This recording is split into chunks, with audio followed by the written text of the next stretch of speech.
আসসালামু আলাইকুম সবাইকে আরও একবার স্বাগতম খুঁটিনাটি রান্নাঘরের আরও একটি নতুন রেসিপি দেখার জন্য। বন্ধুরা, আজকে আমি আপনাদেরকে রান্না করে দেখাবো সোনালী মুরগির মাংস। সোনালী মুরগির মাংস কিভাবে রান্না করলে অনেক বেশি টকটকে লাল হবে, খেতে অনেক বেশি সুস্বাদু হবে, সেই রেসিপি আজকে আপনাদের সাথে শেয়ার করতে চলেছি। তো গ্যাস অন করে একটি কড়াই বসিয়ে দিয়েছি সয়াবিন তেল। আমি সোনালী মুরগির মাংস রান্নাতে আমি আলু দিব, সেজন্য আলু দিয়ে দিয়েছি। আলুগুলোকে আমি লাল লাল করে ভেজে নিব। তো আলু ভাজার সময় একটু অল্প পরিমাণে হলুদের গুঁড়া দিয়ে ভাজলে কিন্তু লাল লাল হয়, দেখতে কিন্তু অনেক বেশি ভালো লাগে। তো হলুদের গুঁড়া দিয়ে নাড়াচাড়া করে আলুটাকে আমি সুন্দর করে লাল লাল করে ভেজে নিচ্ছি।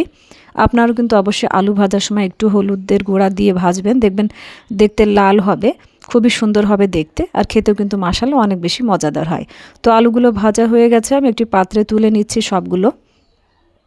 আর আমি আজকে যেভাবে আপনাদেরকে সোনালী মুরগির মাংস রান্না করে দেখাচ্ছি, এভাবে আপনারাও ফলো করে রান্না করে দেখবেন, খেতে অনেক বেশি মজাদার হবে। এই একই তেলের মধ্যে আমি আরও একটু সয়াবিন তেল দিয়ে দিয়েছি, আর দিয়েছি আস্ত গরম মশলা, আর দিয়েছি 1 কাপ পরিমাণ পেঁয়াজ কুচি। পেঁয়াজের পরিমাণটা বেশি দিয়ে মাংস রান্না করে খেতে কিন্তু অনেক বেশি মজাদার হয়। তো এবার সব মশলা দিয়ে দিচ্ছি। 1 চা চামচ জিরা বাটা, 1 চা চামচ আদা বাটা, 1 চা চামচ রসুন বাটা, আর দিয়েছি শুকনো মরিচের গুঁড়া। ঝাল যদি বেশি খেতে চান তাহলে ঝালের পরিমাণটা বেশি দিতে পারেন, কম খেলে অবশ্যই কম করে দিলেই হবে। এবার স্বাদমতো লবণ দিয়ে দিচ্ছি, দিয়ে ভালোভাবে মশলাটাকে নাড়াচাড়া করে কষিয়ে নিব। গ্যাসের জালটাকে লোতে রাখবো যেন মশলা পুড়ে না যায়। অবশ্যই কিন্তু লোতে রাখতে হবে, মশলা পুড়ে গেলে কিন্তু মাংসের টেস্টটা ভালো হয় না। এবার সামান্য পরিমাণ পানি দিয়ে মশলাটাকে কষিয়ে নিচ্ছি যেন পুড়ে যাবার কোনো টেন্ডেন্সি না থাকে, এজন্য অল্প পরিমাণে পানি দিয়ে আমি মশলাটাকে কষিয়ে নিলাম। মশলা থেকে যখন তেল ছেড়ে এসেছে তখন আমি কেটে ভালোভাবে ধুয়ে রাখা সোনালী মুরগির মাংসগুলো দিয়ে দিচ্ছি। তো সোনালী মুরগির মাংস কিন্তু এভাবে খেতে অনেক বেশি মজাদার হয়। তো দেখুন, আমি এবার সমস্ত মাংসগুলো দিয়ে দিয়েছি। মাংসগুলো আমি মশলার সাথে খুব ভালোভাবে নাড়াচাড়া করে মিশিয়ে দিব।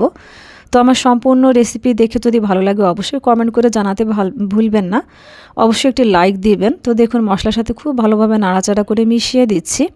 গ্যাসের জালটাকে কিন্তু এই পর্যায়ে আমি মিডিয়াম থেকে একটু বাড়িয়ে রেখেছি। খুব ভালোভাবে নাড়াচাড়া করে মশলার সাথে খুব ভালোভাবে মিশিয়ে দিচ্ছি। আর এই মশলাগুলো দিয়ে আমি যে মশলাগুলো ব্যবহার করেছি, এভাবে আপনারা মাংস রান্না করে খেয়ে দেখবেন, খেতে কিন্তু অনেক বেশি সুস্বাদু হবে, ঘ্রাণটাও কিন্তু মাশাআল্লাহ অনেক ভালো হবে। তো দেখুন, খুব ভালোভাবে নাড়িয়ে চাড়িয়ে দিয়েছি। এবার সামান্য পরিমাণ পানি দিয়ে আমি মাংসটাকে কষিয়ে নেব। এখানে যদি ব্রয়লার মুরগি হতো তাহলে কিন্তু পানি দেওয়ার প্রয়োজন হতো না। ব্রয়লার মুরগি কষানোর সময় এমনিতে কিন্তু পানি বের হয়, যেহেতু এটা সোনালী মুরগি দেশি মুরগি কষানোর সময় অবশ্যই একটু পানি দিয়ে কষাবেন, যেহেতু মাংসগুলো একটু শক্ত হয়, এই জন্য কিন্তু পানি দিয়ে কষাতে হবে। তো অল্প পরিমাণে পানি দিয়ে নাড়াচাড়া করে দিয়েছি। এবার ঢাকনা দিয়ে ঢেকে আমি মাংসটাকে কষিয়ে নিব। বেশ কিছুক্ষণ পরে ফিরে এলাম, দেখুন মাংস কিন্তু কষানো হয়ে গেছে। এখনও কিন্তু মাশাআল্লাহ কালারটা অনেক সুন্দর হয়েছে, টকটকে কালার হয়েছে, দেখতে কিন্তু খুবই সুন্দর লাগছে। খুব ভালোভাবে আবারও নাড়াচাড়া করে দিচ্ছি।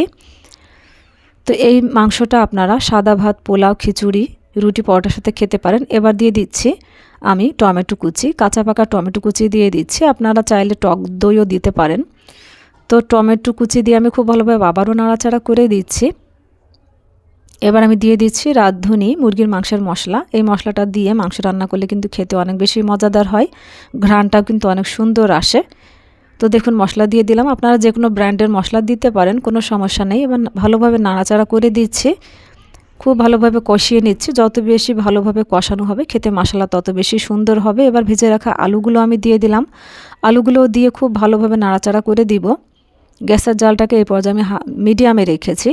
তো খুব ভালোভাবে নাড়াচাড়া করে দিচ্ছি। এবার পরিমাণ মতো ঝোলের পানি দিয়ে দিব। মাংসটা একটু ঝোল হবে সেই পরিমাণে আমি পানি দিয়ে দিচ্ছি। আপনারা আপনাদের প্রয়োজন অনুযায়ী ঝোলটা বাড়িয়ে কমিয়ে দিতে পারেন। তো দেখুন, ঝোলের পানি দেওয়া হয়ে গেছে। মাশাআল্লাহ এখনই কিন্তু কালারটা অনেক বেশি সুন্দর লাগছে দেখতে। তো নাড়াচাড়া করে দিচ্ছি। গ্যাসের জালটাকে এই পর্যায়ে একটু হাইতে রেখেছি। এবার ঢাকনা দিয়ে ঢেকে আমি রান্না করে নিব 7-8 মিনিট। তাতে কিন্তু মাংসটা রান্না হয়ে যাবে, যেহেতু খুব ভালোভাবে কষিয়ে নিয়েছি। তো দেখুন, ফিরে এলাম।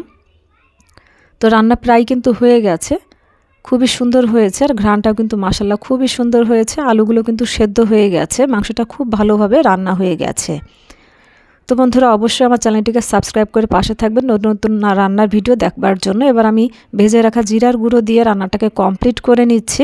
মাংস রান্নার শেষে ভাজা জিরার গুঁড়ো আপনারাও দিয়ে দিবেন, দেখবেন মাংসের স্বাদ কিন্তু অনেক বেশি ভালো হবে, খেতে অনেক বেশি মজাদার হবে। বন্ধুরা, আজ আর নয়, আবারও দেখা হবে অন্য কোনো দিন নতুন কোনো রেসিপি নিয়ে। সেই পর্যন্ত সবাই ভালো থাকুন, সুস্থ থাকুন। আল্লাহ হাফেজ।